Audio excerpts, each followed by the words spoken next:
Our next presentation comes from our team from Notre prochaine présentation provient de notre équipe du Manitoba. Nous sommes ravis de vous présenter Angie Hutchinson, qui est la directrice générale de Survivor Health Crisis Center au Manitoba, ainsi que Madame Renée Hoffert, qui nous a aidés, qui a été vraiment très à l'appui de notre effort là-bas au Manitoba. Alors, welcome, bonjour.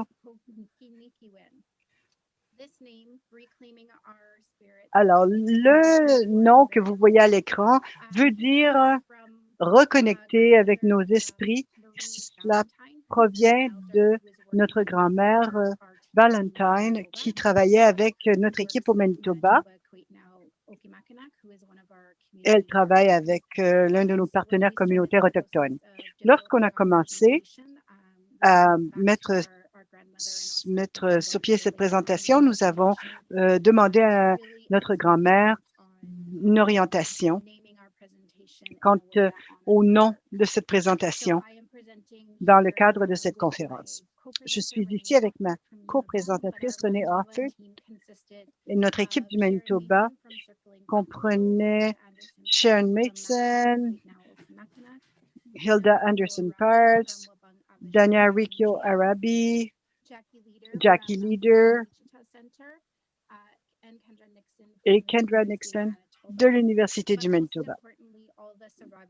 Mais surtout, toutes les survivantes qui nous ont fait part de leur récit, de leur vécu, et nous en sommes remplis de gratitude.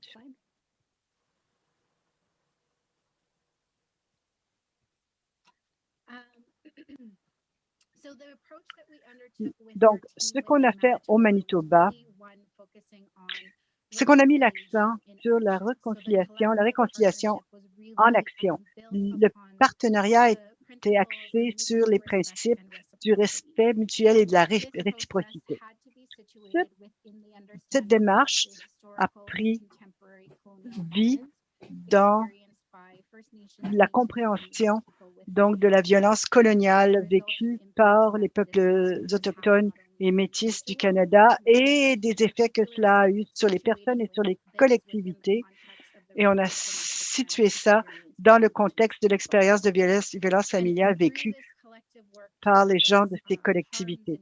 Et c'est par ce travail collectif pour redresser les torts faits dans le passé que nous avons voulu entreprendre cette démarche de manière collaborative. Cette intention sur laquelle la recherche était fondée nous a fait mener l'enquête de manière respectueuse et sécuritaire. Et nous avons voulu mettre l'accent sur des relations signifiantes et authentiques. Et pour ajouter à ce qu'Angie a déjà dit, pendant notre première conversation, nous savions que nos entretiens au Manitoba devraient être différents que ce qu'on faisait ailleurs au Canada. Nous avons dû tenir compte des circonstances uniques des femmes, des filles, des collectivités autochtones. Nous avons donc travaillé avec nos partenaires autochtones pour mettre au point des entretiens tenant compte des traumatismes et culturellement appropriés. Donc, pour nous, c'est central au travail que l'on fait et ce que ça a voulu dire, c'est des mobilisations signifiantes de tous nos partenaires pendant l'ensemble du processus, y compris la revue des instruments, les plans de soins des participantes et la démarche d'analyse des données. Et j'ai appris tellement dans mon travail avec Angie et tous nos partenaires autochtones quant aux relations, au respect et à la mobilisation réfléchie. Et cela a mis au défi donc l'approche occidentale de la recherche à la recherche que je connaissais jusqu'alors. Et pour moi, ce nouvel axe a été extrêmement important lors du début de ma carrière et je veux remercier tous ceux, toutes celles qui ont participé à cela. Comme on l'a mentionné, en tant qu'équipe de collaboration, nous avons mis au point des principes directeurs que l'on voulait donc mettre de l'avant lors de notre enquête, la relationnalité étant un des éléments clés dans notre engagement avec les survivantes. Donc, le respect des connaissances et des dons de tous les membres de la collectivité ainsi que des survivantes qui nous ont fait part de leur vécu. Comme René l'a mentionné, pour nous, c'était essentiel au recadrage de l'enquête, pas seulement dans l'analyse des données, mais dans le soin et le respect que l'on mettait à entendre et à accueillir les récits et à traduire cela par des apprentissages qui mèneront à des changements transformationnels de notre système. Pour restaurer un équilibre qui est perdu de longue date suite aux valeurs coloniales, et cela a voulu dire un changement dans notre enquête afin que la marginalisation ne soit pas perpétuée dans le cadre de notre enquête. Alors, nous avons travaillé avec les différents centres et organismes que vous voyez à l'écran, ce qui nous a permis de mettre de l'avant des approches axées sur la force et de souligner l'approche de relationnalité que l'on utilise, que ces organismes utilisent au quotidien avec ceux et celles qu'ils desservent. Le 25 septembre 2019, il y a quelques années maintenant, nous avons lancé la troisième phase de l'initiative à divers endroits du pays. Le lancement dans les prairies a été tenu à Winnipeg et ça a été organisé par l'un de nos partenaires communautaires autochtones Wabong. Alors, l'aînée, Belinda Vanderbock, était là et a lancé le bal grâce à une prière. Les conférencières étaient Angie Hutchinson, Hilda Pierce, Sharon Mason, qui a parlé de l'importance des approches pertinentes du point de vue culturel et tenant compte des traumatismes, de manière différente de mener cette enquête qui tient compte donc de la collectivité autochtone. Il y a aussi deux survivantes qui ont fait partie du lancement, Jenny Lee et Gorette Rodriguez, qui ont fait part de leur vécu. Et le personnel était là également pour parler des objectifs de l'étude et des critères de participation. Donc, en plus du lancement qui a coïncidé avec les lancements partout au pays, nous avons aussi tenu une cérémonie d'ouverture pour honorer et respecter la culture autochtone. Nous avons donc mené une cérémonie du calumet dans le bureau Thompson et la grand-mère Marie Ballantyne était l'aînée qui a animé cette cérémonie. Il s'agissait de reconnaître l'importance de l'esprit et de l'intention que nous voulions mettre de l'avant dans cette enquête et comme ça, nous voulions aller de l'avant de manière bénéfique. L'inclusion de la grand-mère Marie Ballantyne démontrait le leadership matriarcal que l'on connaît des collectivités autochtones. Il s'agissait donc de mettre de l'avant le rôle traditionnel des femmes et nous avons aussi accueilli d'autres membres de la collectivité et du leadership autochtone à cette cérémonie. Il s'agissait encore une fois de mener une pratique vivante de réconciliation pour contrer les concepts occidentaux afin que tout projet où les Autochtones participent vise à les inclure entièrement à titre de partenaires égaux et à respecter et à honorer les formes différentes de connaissances. Et c'est seulement par ce respect que l'on peut vraiment voir les deux façons de connaître, les deux formes de savoir, et qu'on puisse donc, pour qu'on puisse les appliquer dans le contexte de l'enquête. Encore une fois, toute recherche, toute enquête qui inclut des partenaires autochtones doit le faire sur une base entièrement égalitaire en reconnaissant les différents modes de savoir.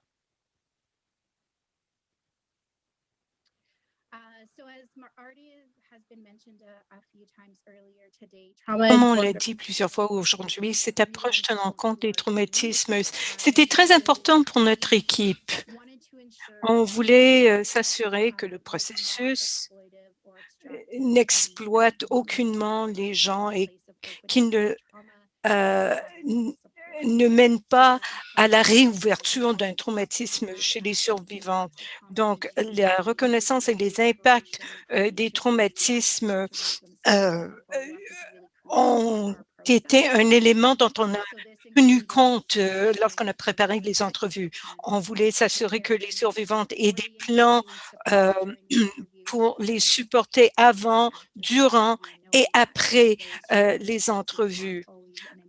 Parce qu'on sait que parfois les traumatismes surviennent après coup, donc on voulait s'assurer qu'il y ait des éléments de soutien en place.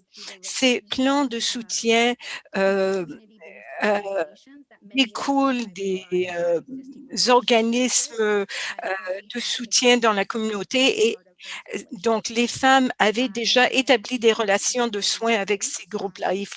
Fallait aussi un choix informé et pour faciliter ce choix éclairé, plutôt, on a rencontré des groupes communautaires pour expliquer le processus, l'intention de la recherche et comment on allait se servir de l'information recueillie. Donc, comment leur participation allait permettre d'effectuer un changement important dans la collectivité. Et on a travaillé avec nos partenaires autochtones pour faire des entrevues dans des espaces où les survivantes se sentaient à l'aise et confortables. Donc, les entrevues étaient souvent dans ces organismes, dans leurs bureaux. Et on a compris qu'il fallait démanteler ces structures de pouvoir qui sont représentées par la recherche. Et on voulait absolument faire une recherche qui tenait compte des traumatismes. Je voudrais parler aussi de la sécurisation culturelle et l'aspect approprié de la recherche. Tout doit venir des connaissances autochtones, des façons de faire autochtones. Et les Autochtones devaient mener la recherche à ce niveau-là. Prochaine diapo. Bon, alors, comme j'ai déjà dit, les relations et la relationnalité ont été très importantes. On a utilisé des efforts de recrutement collaboratif qui mettaient l'accent sur ces relations, c'est-à-dire ce qui existait entre les partenaires autochtones et Resolve et aussi les relations que les agences autochtones avaient avec les survivantes. Donc, c'était une façon de rejoindre les survivantes de la bonne façon. Bon, on a eu 17 participantes autochtones au Manitoba, dont 16 étaient des survivants directs. Il y avait une personne proche d'une personne qui avait été tuée dans le contexte de la violence conjugale et 5 des 17 participantes autochtones ont également indiqué vivre dans une région rurale, éloignée ou nordique. Alors, après avoir terminé les entrevues de la phase 3, on s'est demandé ce qu'on pouvait faire pour honorer les survivantes, quelque chose qu'on pouvait faire pour les remercier. Alors, on a décidé de donner à chaque survivante un sac de médecine contenant de la sauge et une blague à tabac. Ces sacs ont été créés par Chantal Daniels ici à Winnipeg. Alors, quand on lui a demandé si elle pouvait faire ce sac-là, quand on disait aux survivantes si elles voulaient les sacs, elle commençait à pleurer parce que elles appréciaient tellement nos efforts de faire un suivi avec elles. Nos partenaires autochtones, Resolve et les co-chercheuses ont également reçu un de ces sacs de médecine. Alors, je voudrais parler de l'importance de cet échange de cadeaux et l'honneur qu'on exprime à l'endroit des Autochtones. Alors, ça va au-delà de la compréhension occidentale plutôt de la recherche. On voulait vraiment honorer les survivantes et l'échange de cadeaux fait partie de cela. Ça fait partie de la culture et des cérémonies de ces cultures autochtones. Alors, nos données ou le cadre d'analyse des données, je vais vous l'expliquer brièvement maintenant.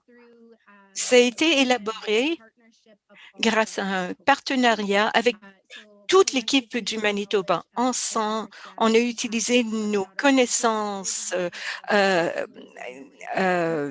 façons de faire autochtones et occidentales. Et c'est ça qui nous a permis de créer notre cadre d'analyse des données. Et c'est ça qui va nous permettre de continuer nos analyses.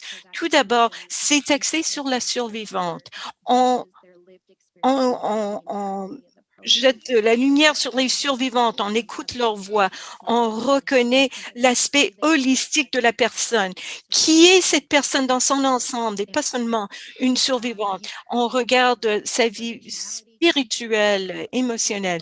On a parlé de la relationnalité et cette transition de connaissances a permis de partager nos connaissances non seulement entre nous, les membres de l'équipe, mais aussi entre l'équipe et les survivantes. Et il y avait la reconnaissance des hiérarchies systémiques dans la société. Et on a fait des efforts pour décolonialiser notre approche. Prochaine diapo. Bon, très rapidement, en ce qui concerne nos plans pour l'avenir, il y aura une cérémonie de clôture cet été et on va continuer la collaboration au niveau de l'analyse des données. Alors, s'il y a des questions à propos de notre approche ici au Manitoba, s'il vous plaît, vous pouvez nous contacter et ça nous ferait plaisir de partager avec vous les détails de l'approche que nous avons créée.